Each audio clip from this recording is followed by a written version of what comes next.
You didn't have a baby. Thanks, Larry. Yeah, the next bit.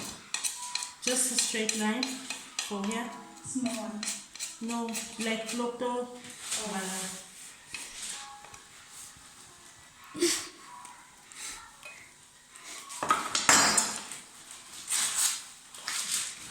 Like I mentioned, fast. This way might just be quicker.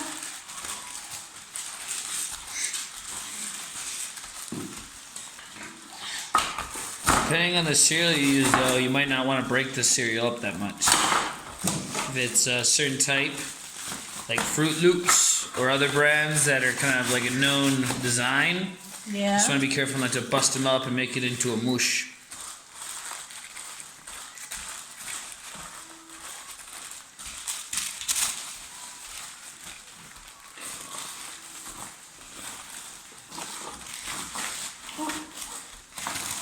That is a mistake there.